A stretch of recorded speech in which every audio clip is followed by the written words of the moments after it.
Hello, everyone. I'm trying to retweet and my phone's not working. Okay, now we do it. Hey, everybody. Welcome to another episode of Hot Routes. Matthew Coller and Jonathan Harrison. And so a few things to discuss before we get into our questions, Jonathan. Number one, I want to apologize to everybody for us not doing this last night, but the Wolves were playing and it really paid off for you to be watching that and not this because you would have missed a historical meltdown in Minnesota sports. And that's all we have to live for. Okay. And now the Twins are going to play the Yankees. The Wolves are playing a must-win game. Like, this has just got horror written all over it. We are like one Vikings kicker away from just being sucked into a black hole is what I tweeted earlier. So that's one thing. I apologize for how I look because I just went for a jog and it's 80 degrees and then it's going to be like 40 in 2 days. So I had to get outside, but I didn't have time to like spruce myself up. But since none of you are in the room with me, it doesn't really matter. But I am perspiring quite a bit. The other thing that I wanted to bring up, Jonathan, is that I have a fox problem. That's not like a euphemism. It's an actual fox that has taken up residence at my house. And since you live in the woods, I was hoping for any fox advice because this fox, it's a mother fox and it's 3 little fox children, which are apparently called Don't mess with kits. that. Right. But, well, the fox and I have gotten along just fine, but you also don't want a fox living underneath your porch. Like, it's looked at me and I've looked at it and we're like, what are you doing here? And it's like, this is my house, not your house. And so it will feed its babies outside of its area where it's built underneath my porch, and it will stand guard. So it just stands in the yard and watches people go by. It's like a dog. Like, it just stands and watches people go by. And so I had the window open today and no less than like 5 people walking or biking by were like, look, it's a fox. And the fox just stood there and looked back at them. So I called the like outdoor people or whatever. First I called the city and they were like, oh, that's your problem, bucko. And I'm like, okay, we don't remove foxes. We chase down dogs or whatever, lost dogs, but we don't remove foxes. I'm like, okay. So I called some company that purports itself to remove wild animals from your house. And they were like, oh no, we don't deal with foxes. Too smart. And I'm like, what? And apparently this is actually true. You really can't catch them unless you use some dangerous trap, which I'm not going to do. So now we've got like the only thing that they told me to do was to put like bad smelling stuff like kitty litter that had been used by cats or like old shirts. They literally said old shirts, like just gross smelling stuff near where its house is, or to make a lot of noise. So I guess I'm going to put like a radio out there or something or play music and try to make this fox feel uncomfortable. But I also feel bad because it's got its 3 little babies. So I don't really want it to move. And then apparently I am told, just to put a bow on the story about the fox, that if you just do nothing, it will leave when the babies get a little bigger. So now I'm kind of conflicted. So I'm like, I don't really want them leaving. I've like formed a relationship with this fox. I've named it Francis. I don't want them leaving and walking in the road and then getting hit by cars or something. They're safe where they are. They're not really bothering me. I'm not really bothering them, but also I don't really want a fox living at my house. So any thoughts? The fact that you have a fox issue when you live in the cities and I live out in the middle of nowhere is just, it's amusing to a whole new level to me because I remember all the crap that I used to get when we used to work at the radio station about living out in the middle of nowhere, driving an hour to work and an hour back home. And now you have the fox issue and I don't. And I mean, I had one in the past, but as you said, just leave it alone and it goes away.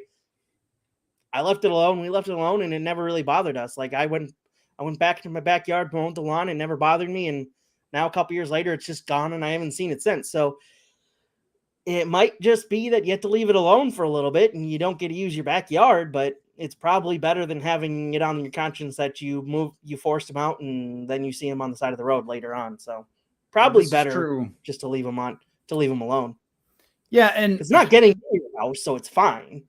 Right. They're not getting in the house. They're not causing any particular problems at the moment. I imagine them. There are squirrel carcasses now, so that's kind of a problem. Yeah, it's a little gnarly. But to Ken's question in the comments, we did name them, myself and the neighbors, because we were having this long discussion about what to do about the Fox family. Let's see. So Fred, Frank, and Fergie are the 3 babies, and Francis is the mother fox. So if everyone's wondering, I will keep all of you updated on this issue. And Are we gonna have to start a new playlist on the YouTube channel of just the Fox updates? Fox content. It's going to start showing up on I'm sure this happens to you with YouTube, where you're having a discussion with somebody about something, and then your algorithm starts to pick it up. And you're like, you're listening, phone. Yep. So I'm going to get all sorts of Fox things. They're like, how to get rid of a fox. So we'll deal with it. But I think that like people are looking at me like, why do you still have this fox? Why didn't you get it removed? They're ignorant when it comes to foxes. But we're also having some tree limbs removed and stuff in a few days, and I think that all the noise might scare them off. So there is your Fox content as you logged in to watch, and now we're going to talk football. So, as one does. Although I just got done listening to Dane Moore's podcast about the Wolves meltdown last night, and I could talk for an hour about that. Oh my gosh. That was something that came right out of the Vikings script. This has just been a banner week for Minnesota sports. That's all we got to say. And it's just only going to get better with the Twins 4-game series in New York coming up. It's just, what a week to be a Minnesota sports fan is all. And every Twins player hurt. Every single Twins player. One guy's got teeth coming out of his face because he got hit in the face with a ball. Byron Buxton's running over people. It's just a disaster. And I can't tell you. So I tweeted about this Fox issue. I can't tell you the number of people who said exactly what D. Will said, which is, what did the Fox say? And they are quite vocal. I've noticed this, that they have little barks and yips and all sorts of stuff. So they make kind of a lot of noise. If you have a fox in your house, people will know. But I don't have any hens. So thankfully, no hens. But I do think had the dog still been around, we probably wouldn't have a fox. So, I guess she was doing a job. All right, well, let's get into actual hot routes. Let's just want to talk about your life and problems. So Odell Beckham signed with the Ravens, which is a pretty clear sign that Lamar Jackson is going to come back to the Baltimore Ravens. And then, of course, it ends up on Instagram with them FaceTiming, and they just couldn't be more clear. Plus, the whole league is colluding against Lamar Jackson anyway, and they've all decided that they're not going to give him some big giant offer. So for a minute there was this one report that we clung on to talk about Lamar Jackson. We talked about how it could happen, why you'd want to do it, all these things. We debated it. We fought over it. And you know what? I had a great time. So I have no regrets about that. But I feel like this is the end of the road. Don't you, Jonathan, that are talking about Lamar Jackson for the Vikings is probably at the end. And it just seems that no team is going to put in a huge offer for him that the Ravens wouldn't match. So he's very likely just going to end up playing on the franchise tag with the Ravens. And then he can either sign an extension with them next year or he can leave. But this seemed like an appeasing move. Like the Ravens want Lamar Jackson to stay and they're not going to give him the contract he wants. What if we gave you a receiver? That's kind of how this looks. Yeah, very much so. It especially with the fact that after the Jeremy Fowler thing came out, there really wasn't much else beyond that other than just more speculation. There was no other reports of, hey, the Vikings are looking into this, and there was never really any movement towards it. So, yeah, this definitely does feel like the end of the road in that aspect. But I don't think this ends the Lamar Jackson going somewhere else saga because of the fact that it doesn't seem like beyond them offering this olive branch of Odell Beckham Jr. for 1 year, that it seems like those two sides have come any closer to signing a new deal for Lamar Jackson because he's holding out for that big time money. So we may just be in the same spot, the very same spot next year after he goes through and plays on the $32 million cap hit or whatever it is this season. If he gets to become a free agent next year, we're right back in the same situation. And the Vikings will be looking at whether they want to have Kirk Cousins for another time or they want to move on eventually, finally, and they'll either get to pick or draft a quarterback or they can go out and be one of the many teams that will maybe find a suitor or be a suitor for Lamar Jackson next year. So I don't think this is completely the end because I think it feels like things soured between those two sides in Baltimore and Lamar Jackson to the point where I don't know that there might be a deal coming anytime soon. Yeah, and the interesting part is just where we sit with a lot of star players and their contracts right now. And this is not uncommon in the offseason, but it is unique, the level of stars that we have doing this.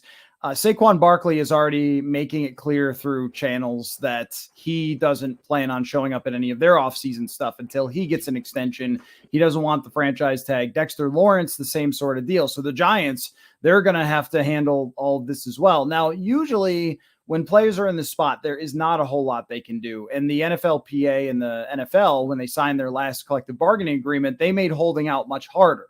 So if these guys are going to hold out, you're getting really hammered when it comes to fines and things like that, which is, not something that those guys can't pay for, but they do add up quite a bit. And then what used to happen was a guy would get fined for holding out, but then they would just rescind it after it was done. So they would just take back the fines, but they made it in the rules now that you can't rescind those fines. So the player has to pay it. Now you could work that into a contract extension, I guess, give them the extra couple $100,000, but there is not a lot of power overall for the player when they're in this franchise tag situation, which is why we see guys playing on the franchise tag pretty often. I mean, Kirk Cousins took it all the way to the end. Dak Prescott forced the hand of the Dallas Cowboys to eventually sign him to a contract extension. And it seems like Lamar is going to have a choice of either just sitting out a whole season, which I don't think you want to do in your mid-20s as a football player. There's just not a lot of ways you can fight back. Also, there are worse things to happen to you in life than playing for $32 million. I will say that. I'm not saying that he shouldn't fight for every dollar that he's worth, because we all should. I would root for every person who's watching or listening to get every dollar from their employer that they possibly can or that they're worth. Don't ever let anyone tell you that you're not worth it. But, with Lamar, he set the bar so high that he might end up hurting himself, or he might end up actually working out better, because if he plays for the franchise tag, competes for an MVP, wins the division with that team, these are all reasonable things to compete right there with Cincinnati for this division, and then says, now I'm leaving in free agency, someone's giving him that contract, especially if he plays the whole 17 games, which I guarantee you he will tape every limb on if he has to get 17 games for Lamar Jackson. But it just seems like the hype kind of ended almost when the team started to come out and say they weren't going to do this. Oh no, now nobody's going to. But you think, well, someone will break rank, just like the Cleveland Browns did with Deshaun Watson and giving him all that money. So it still remains possible. It just feels a lot less so after they've done this. And another thing is, too, the tension with Lamar and his team, and one of our biggest selling points, really was the receivers, because the best receiver he's had there, and I don't mean Mark Andrews, who's a great player, but tight ends only do so much. But, the best receiver he had there was who? I mean, Marquise Brown, who was constantly hurt and dropped the ball all the time.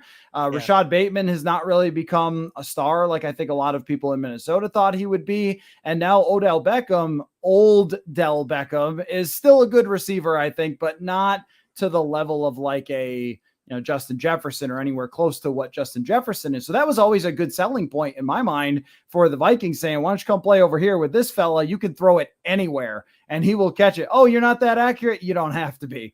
Not with Justin Jefferson. But them paying as much as they did and putting void years on it and really just going all in, right? Going all in almost makes you think that they think he'll come back on the franchise tag, have this 1 year, and then that's going to be it, and they're going to have to do new things. So I guess RIP to our Lamar Jackson, at least for now. Unless, like you said, there's been one report, and it was very vague. So unless there's another report that connects the Vikings and Lamar Jackson, plus everyone's moved on to Hendon Hooker. Everyone's mocking him, Hendon Hooker. So I feel like that's a shame, because I would have liked to continue to talk about it and not have to give takes about animals that have infested my home instead, because that would be very exciting. But here's my question for you, Jonathan. So the Aaron Rodgers thing keeps getting weirder. I'm not going to torture everybody by talking more about Aaron Rodgers and the Jets and all those sorts of things. I mean, but what's the next biggest storyline remaining for this offseason behind Beckham was one, Lamar is another one, and Aaron Rodgers? What's after that? What should we be yelling at each other about on TV? I think for me, it's still who Carolina picks at number 1, because there's still rumors there's still plenty of speculation as to who they'll pick. And then after that, it's what do the Texans do? I think for me, that's truly the number one story. Is what do the Texans do? Because I think there was a story out earlier this week where it said that if Bryce Young's not there, they're not going to pick a quarterback. And technically, if you think about it, they don't really have to, because they're probably not going to be good next year. They'll be right back in contention for that number 1 overall pick to get Caleb Williams next year. So if they can't get Bryce Young, and if the Texans view him as truly the number 1 guy and the only guy that they want to put their franchise behind, and if they don't get him, then the next guy up is Bryce Williams. I don't blame them for waiting. Yeah, it's going to suck for that first year for DeMeco Ryans, but that seems like they seem like they know that it's going to be a longer term build than, we're getting in this guy who had an incredible defense with San Francisco, and we're expecting him to hit it off right away and get us back into the playoffs right away. It feels like for once they actually have a plan going forward behind DeMeco Ryans. So if they don't feel like Bryce Young's, or if they don't feel like if CJ Stroud or Anthony Richardson are their guys, who do they pick in that place? Do they go defense? I would imagine they would have to with that second overall pick. So for me, that it's what happens to the Texans at number 2 overall. You see my face when you start talking about the Texans as like the top. You're like, that's how everybody is. Yeah, man, this Texans drama, I'll tell you. And it's like, oh yeah, they are definitely in the league. I remember, because I love expansion teams and things like that, go back and watch the first season of the Jaguars and Panthers and the bizarre players that they had on their team. Frank Reich, I think, was the starting quarterback of the Panthers when they began their franchise. I think Steve Bierlein may have been for the Jaguars, just total randoms. So I always liked expansion franchises. And I remember when the Texans, and this was before I could just look this up easily on the internet, what the Texans were going to be like. So my first introduction to the Texans was buying Madden 03. And I was like, I'm going to play with this new team. It's going to be fun. I'll kind of tank and rebuild them or whatever, like I always do. And I remember loading up their game and seeing the jerseys and being like, nope, not playing with that. Nope, just they're not a franchise to me.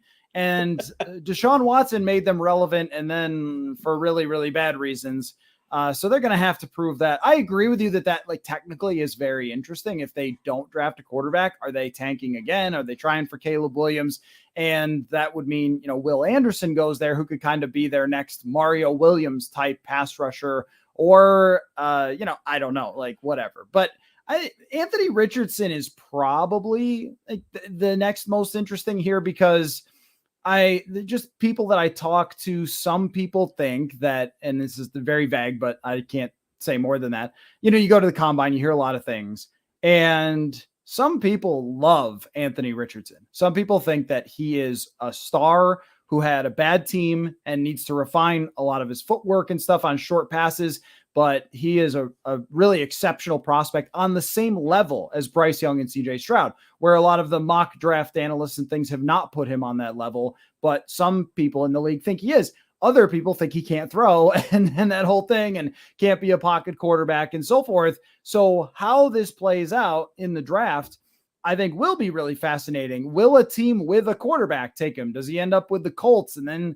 the Colts just, they hired a coach from the Eagles, and they had Jalen Hurts there. That seems like a really nice fit. Also Colts, though, one of the messiest ownership and franchise situations there. Or does he start to drop, and then you go, all right, well, wait, who's going to do this? Is the Raiders going to consider that? But does Josh McDaniels really want a running quarterback? He seems like a pocket quarterback guy, right? With Jimmy Garoppolo and everything, So I do think that Anthony Richardson is the hype in the draft what it says kind of purported to be, with him as a top 5 draft pick. And I did some research on this yesterday when I was looking for Hendon Hooker stuff. And what I found was that the mock draft Illuminati is actually usually pretty accurate when it comes to where the quarterbacks are going to go. Last year, they were not. And last year, they missed badly. And I will continue to say that nobody knows nothing when they're mocking people to your team. It is just for entertainment purposes only. It's not like anyone who does a mock knows this team's taking this guy, because you don't know till you get there. I'll continue to say that forever.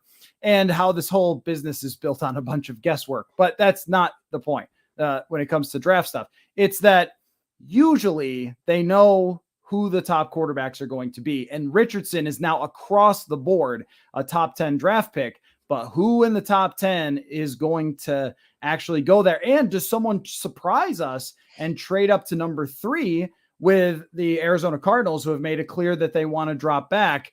Unfortunately, I just think, as far as, again, trying to tie ourselves to the most interesting offseason story, I don't know that we can actually tie ourselves to Richardson. It feels like the minute he went to the combine and put up historically good numbers, we were kind of like, oh, and we're done here with the Anthony Richardson debate.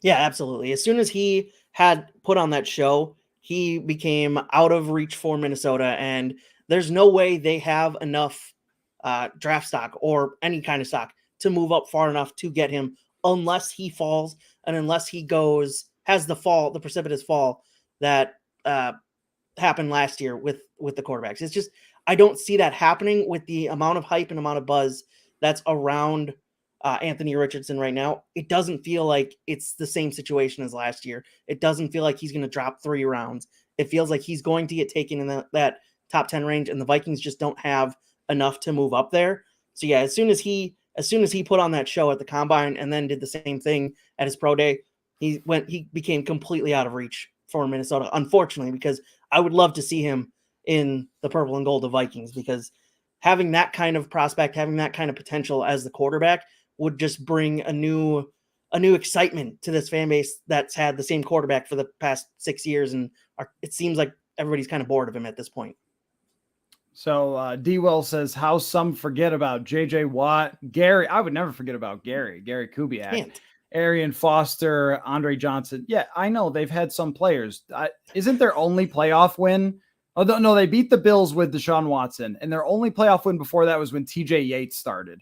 This has not really ever been a relevant team. And look, Gary did an amazing job with them. He took Matt Schaub and turned Matt Schaub into a league leader in passing, and they won games and they got into the top. And Andre Johnson is the most underappreciated wide receiver. Actually, when I watch Justin Jefferson, I think of Andre Johnson because of just how unstoppable he is. And like, he does everything super, super well. And our friend Sage Rosenfeld said every time he got to start games, he just throw it to Andre Johnson every time. That was like his whole strategy. But I did not forget about Ken Walter, Owen Daniels, Dominic Davis, Steve Slayton. No, sir. I did not forget about those things. I just meant that they never mattered, it's true. Let's see. Let me answer Dan's question here. Based on your flavor of speculation, the Vikings will either A, trade up for quarterback, B, trade back like last year, C, trade Kirk for X. What other franchise has this much range? Yeah, there are a lot of outcomes here, but I think we would agree, Jonathan, that unfortunately number B is probably the far and away favorite, that they will trade down rather than drafting a quarterback or trading up. They can't really trade up very far this year unless they dip into their draft stock for next year. Now, I'd like to be wrong, because it would be just a barrel of fun if I was wrong. But I also don't think they're trading Kirk. I think that the way that they've handled this offseason, they want to win the division next season, and they want to competitive rebuild. And I think that something that is like me, and probably you too, is this hope or want for them to do what their fan base has been asking for a while, and shake it up, do something different, rebuild the roster, do something a little bit more aggressive. But when Kwesi said competitive rebuild, it looks like they're really sticking with that. And that's kind of what I always come back to for why I would think that nothing drastic happens and they probably just trade back. Well, when you saw last year when Ryan Poles went to Chicago instead of coming here, and he kind of laid it out what his plan was, is just tear down a franchise and rebuild it from there. You kind of got the feeling there that the ownership didn't want to do that. They want to constantly compete, and that's what what Kwesi has to do year in and year out, is constantly compete, whether it's actually good for the franchise long term or not. And yeah, option B from Dan, seems like the most logical because of how little draft assets they have over the next couple of years because of what they've done over the past year to get guys in and bringing guys in. So yeah, it feels like trading down, accumulating assets later in this draft or in the next draft is going to be what's going to happen. Now it's just about how far they trade down. Hopefully it's not as far as they did last year because that turned out to be just not a smart idea because they missed out on a ton of guys that could have helped them this year. So hopefully we'll see if Kwesi learned his lesson and gets a better deal than he did last year.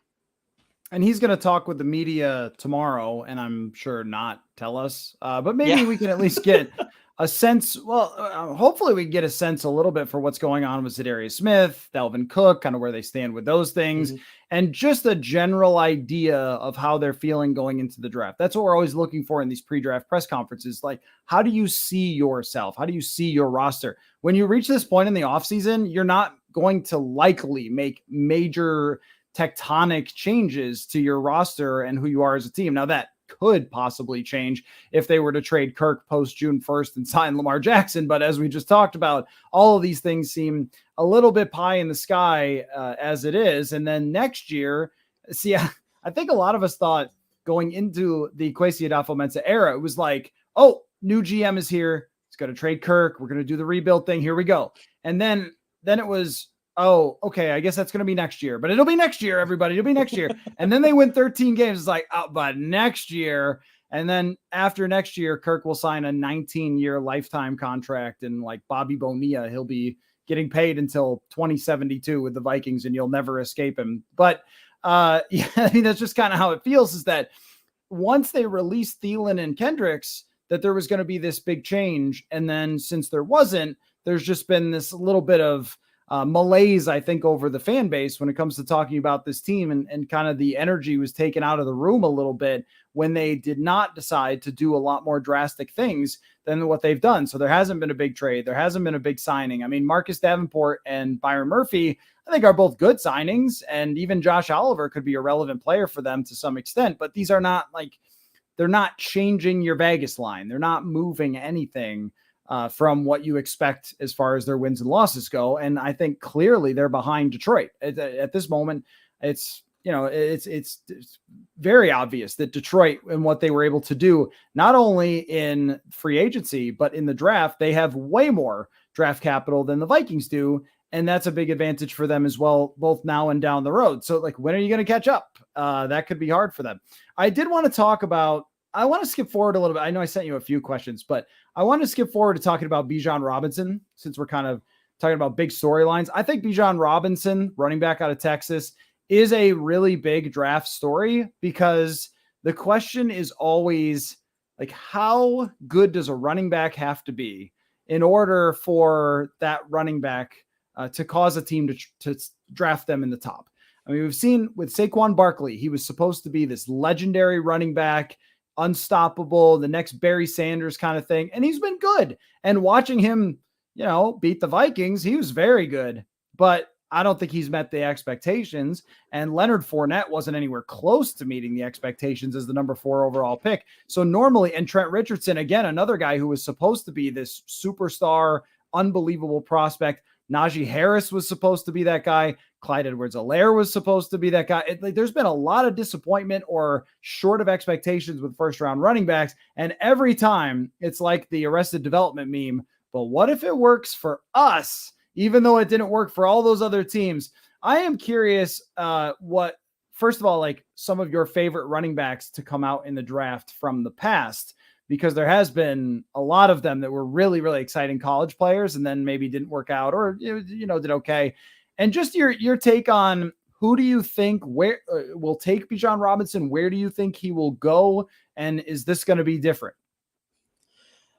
For answering the first part of that question, I'm going to go with a guy that you actually kind of name dropped there when we were talking about the Texans, Steve Slayton, only because playing NCAA football, 08 back in the day, he was just a speed burner, and you would always love playing as West Virginia because you had Steve Slayton and you had Pat White, and you could dominate teams with just maybe the fastest offense in all of college football. Other guys that I've loved coming out of the draft just because of their speed. I like speed at running back, and it's been the Travis Etiennes, the CJ Spillers of the world. And going back in the draft, a funny thing that I came across was back when the Bills drafted Marshawn Lynch, they also spent 2 other picks later in that draft on running backs as well. And it just makes you wonder what the hell were teams thinking back in the day, drafting so many running backs. But you also drafted Marshawn Lynch in the first round and then still spent more picks on running backs later in the draft.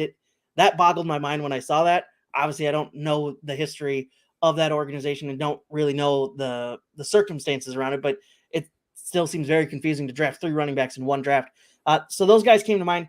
As for whether this will be any different because of, I don't know, the year or whatever it is, I don't know that it will be. I mean, the way the game has progressed so much in the past 3-4 years away from being reliant on running backs and being totally reliant on quarterbacks and the passing game, I don't know that it matters how good you are in college that at the running back position that you should be drafted in the first round, because this game just doesn't feature running backs like it used to. And we found that you can find these guys anywhere in the draft, or you can just sign them at any point in the season and still get enough production where you'll be fine. It doesn't matter. You don't need to spend the millions and millions of dollars on the running back position that you used to. You don't need to rely on the Adrian Petersons, the Derrick Henrys of the world anymore because of the way this game is played now. I don't know that it would be smart. Even if he is the next game-changing running back, I still don't think it's smart to spend a first-round pick on that position, especially if you need help elsewhere. It just doesn't make sense to me. Yeah, I mean, of course, I agree when it comes to the running back. And because one of the funny things about when a running back goes in the first round is that the draft universe acts like they already are a success. Like that they're with every other position. We're like, well, you never know. Every quarterback could be a bust. Every receiver could be a bust. But, oh man, if this guy's a first round prospect, he's the next great running back. How do we know that? Najee Harris has not been that good for the Pittsburgh Steelers, and Leonard Fournette was not good at all. I mean, this is just a fact when it comes to this. Now, there are some running backs who have succeeded as first-round draft picks, and Miles mentions Christian McCaffrey, sort of, I would say, like, kinda, because he was hurt so much. Did they really maximize his rookie contract because he was banged up? And that's another really key part and you know that I always talk about how you can't predict injuries. I should put an addendum to that says, except for running backs who always get hurt all the time, almost no matter what. And, D Will asks if Adrian Peterson was coming out in the draft, what round would he go? Well, Adrian Peterson would go in the first round because he can run for 2,000 yards and average 6 yards a carry. But how do you know that Bijan Robinson is Adrian Peterson? That's what people are comparing him to, but we don't know that. That's not a sure thing. And yes, I mean, the Vikings draft pick is one of the rare ones in recent years that has worked out with Adrian Peterson because he became that kind of megastar. But man, he is an outlier in so many ways compared to everybody else. I think that running the football is coming back a little bit because defenses are playing these deep safety kind of defenses to not allow big plays and things like that. But I don't think that means you need to waste the draft pick. And if it's the second round, by the way, the middle of the second round, the early third totally makes sense. Try to get that player. But even every time this happens, it's like Jonathan Taylor. Oh my gosh, Jonathan Taylor, MVP. He's so amazing. What happens the next year? He's hurt. I mean, like every time it seems to happen. So, anyway, I do think if you could guarantee someone was going to be the best running back in the league, of course, but if you could guarantee anything, if you could guarantee someone is even going to be a slightly above average quarterback, first round pick for sure, because there's so many advantages to doing that. As far as running backs, now I'll tell the CJ Spiller story is kind of funny because they were totally set at running back at the time and spent a first round pick, the Bills, on CJ Spiller. He was an unbelievably exciting college player, but that's one of those where I remember where I was not working in media yet at that point, and just being like, that can't be real. That must be a mistake. They can't honestly be drafting a running back when they needed so much more at that time. CJ Spiller was a really exciting one, turned into like big arguments. I mean, I do remember the Curtis Enos thing. Oh, Marshawn Lynch, there's another story there that's pretty good. Marshawn Lynch, when he got drafted to Buffalo, like clearly it's in the state of New York, but it's about 6-hour drive from New York City. but he said he couldn't wait to hang out with Jay-Z in New York, which, I mean, I guess for an NFL player, you could jump on a jet or something. Yeah. And it's not a far flight. I mean, it's only an hour flight. But no, Marshawn, you will not be hanging out with Jay-Z in New York City. I mean, and with Marshawn, you never know if he's like being facetious or not, but like maybe he was, maybe he wasn't. My favorite, though, was everybody else's favorite. I mean, Reggie Bush. Bush. There are so few players, and this is before, again, this is where I played a lot of Madden, and it's before really deeply investigating the NFL and how it works and everything. But when the Texans did not draft Reggie Bush, I was like, oh man, you guys are going to regret that. This guy's going to be like the best player ever. And then the first time I saw him, and this sort of speaks to how insane the level of talent in the NFL just generally is. The first time I saw him play, I was like, wait, no, what? Why isn't he like dodging every single tackle and running for a touchdown on every play? And he was a good NFL player. Like he had a solid career in the NFL, but it was never worth it to draft him in the first round, despite him being one of the most exciting players of all time. Willis McGahee, he had that horrible injury, but before he was super fun. There's a lot of them that you really loved in college and, you know, just didn't maybe work out. Even think about this, like even as crazy good as someone like Ricky Williams was, he was able to carry the Dolphins in a running and defense type of thing to a first round in the playoffs. And that's it. I mean, a lot of these running backs who drive their team, and this has been the case with the Titans and honestly kind of the Vikings during the Zimmer era. If you're asking a running back to carry you almost no matter what, and it's not your passing game that's driving your success, it's just really hard to have a great offense. It's like you want that player as a compliment, but then we see 7th round draft picks being compliments. That's the other part of it that I was going to add, is that so much to do with your success is not even you. It's the scheme. It's the blocking. It's who you play as far as defenses, like who's in your division. Like there's so many things that go into it. How about the Bears stuffing Dalvin Cook every single time they played forever? Like, well, he has nothing to do with that. It's just that they had Akeem Hicks and Eddie Goldman who just ripped their faces off and tackled them in the backfield like that. That's just how it goes almost no matter who you are. Is there's so much control that everyone else has except for the guy who's getting the ball. Yeah, absolutely. As we've talked about plenty of times, it just the way everything is now progressed in the NFL, spending that high of a pick. And I think Reggie Bush is the best example of it. It doesn't matter how good of a football player you are or of a running back you are in college. The NFL is a completely different animal, and it will make a fool of anybody. And if Bijan Robinson was that great in college, it's not a for sure thing that he's going to just translate that over into the NFL. And the comparisons between him and Adrian Peterson, I think, stop for me at the size difference. I mean, there's a big size difference there for Bijan Robinson. And looking at some of his stats, I'm not impressed by the catching. He didn't do a whole lot of it in college, and you need to be able to do that in the NFL. You need to be able to be a dual threat guy, and he just hasn't been. And look at how Dalvin Cook has fallen off because he hasn't had that ability in his game. Dalvin Cook could have been an all-time one of the better running backs, could have been even better had he had that in his game and just never did. He didn't have the Derrick Henry body to just continually truck over guys. Yes, he was great. Yes, he was one of the top running backs in the league, but having that other ability to be able to catch the ball out of the backfield is so impressive and so helpful. You saw it in the Super Bowl with the former, I'm blanking on the guy's name right now, former Viking, catching the ball out of the backfield for the touchdown, basically the go-ahead touchdown in the Super Bowl. It's just having that ability is so helpful for a running back, and if you don't have it, it's going to hurt you, and it's going to make your life a little bit more difficult, and you're even less in control then. Yeah, it was Jerick McKinnon. Yeah, and in 2016, like Jerick McKinnon was the Vikings' top running back in 2016 and averaged like 3 yards a carry because their offensive line could not run block and they didn't have a great running scheme. And the running scheme was built for Adrian Peterson, not Jerick McKinnon. And that's kind of the whole point, is that there's just all these other factors that go into it. So, I mean, if Bijan Robinson becomes exciting, this is the thing where I'm always feeling conflicted, because having grown up in the era with great running backs And you can't see it somewhere as Barry Sanders over here in my video. There he is. There's Barry Sanders on my wall.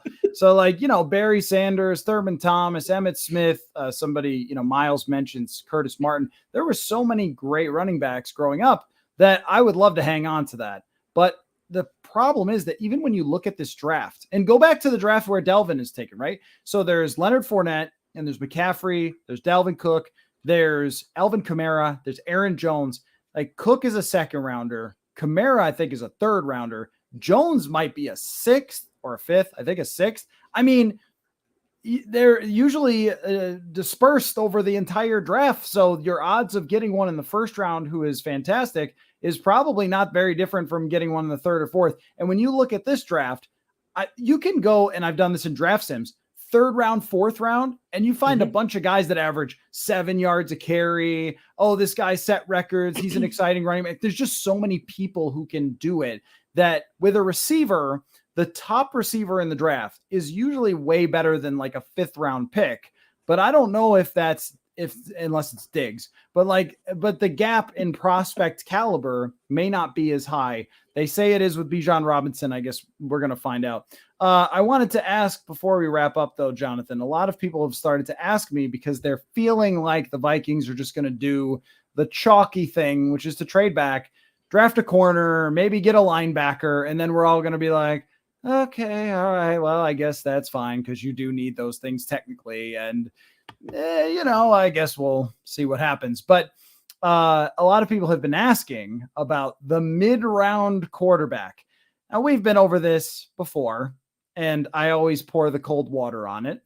But let's just do it anyway. Let's put our names on somebody because it does happen. Dak Prescott. It does happen. Kirk Cousins. It does happen. Russell Wilson.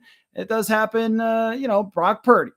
So why don't we put our names on a mid-round projected quarterback for this year's draft class who's going to be that guy who shocks the world and becomes the third, fourth, fifth round draft pick and is the next Kirk Cousins? Who will it be, Jonathan?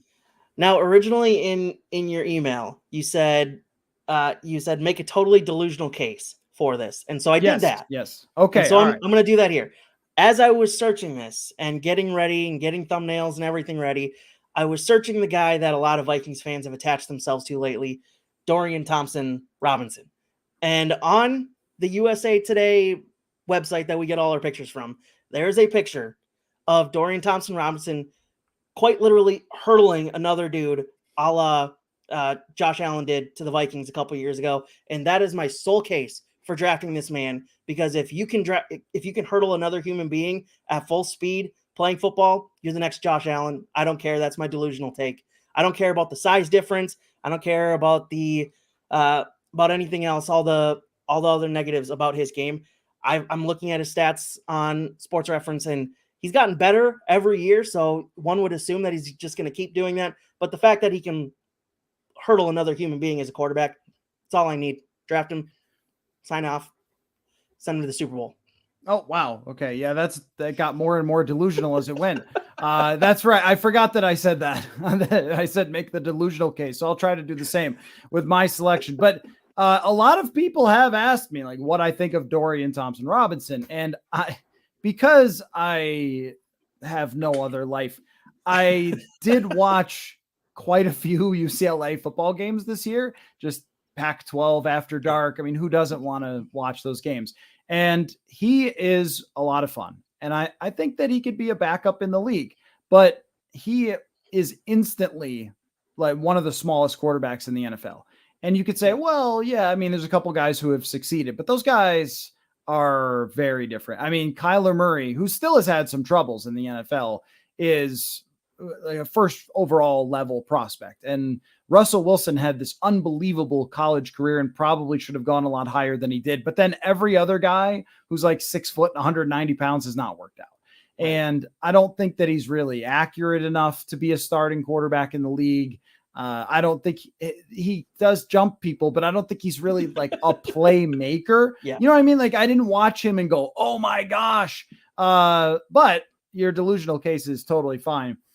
I am going to go with Clayton Tune of the Houston Cougars because Case Keenum was a Houston Cougar.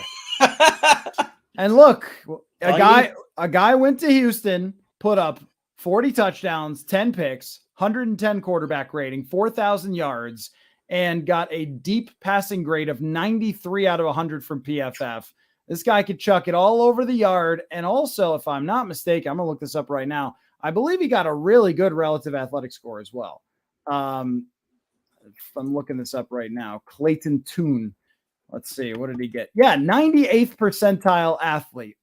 Now, he must have some problems if he's not a first-round draft pick with all those stats and everything else. The scouts must not think he's that great. But you know what? I'm finding my analytical diamond in the rough. Kwesi, if you actually use the analytics like they say you do, draft Clayton Tune, or I'm going to say you should be fired. No, okay, that's, again, too far in the delusional. But if you're looking for a guy that has the stats, that has the athletic scores, and that has the stats that he put up in college, Clayton Tune is your guy from Houston. So that is that's my pick. And I don't know. None of these guys will probably work out, but it's always one of those things where right when we get just before the draft and we've looked at everything, and it's like, what about those mid-round quarterbacks? Like, don't do it. Don't do it to yourself. Don't waste your time. Spend your time speculating about Lamar Jackson when that's not going to happen either. We're close. We're getting close, Jonathan. All right. I have more wildlife to deal with, and I'm sure you have something else you should be doing other than talking to me about my Fox issues. But I'm glad everybody could join this evening. And as we get closer, more speculation ramps up. And again, as I mentioned, Kwesi Adolfo-Mensah is going to talk leading up to the draft on Thursday. So we'll have podcast reaction with myself and scheduled to have Andrew Kramer reacting to that with me as well. So that will be a lot of fun. So thanks for your time, Jonathan. And thanks everybody for watching.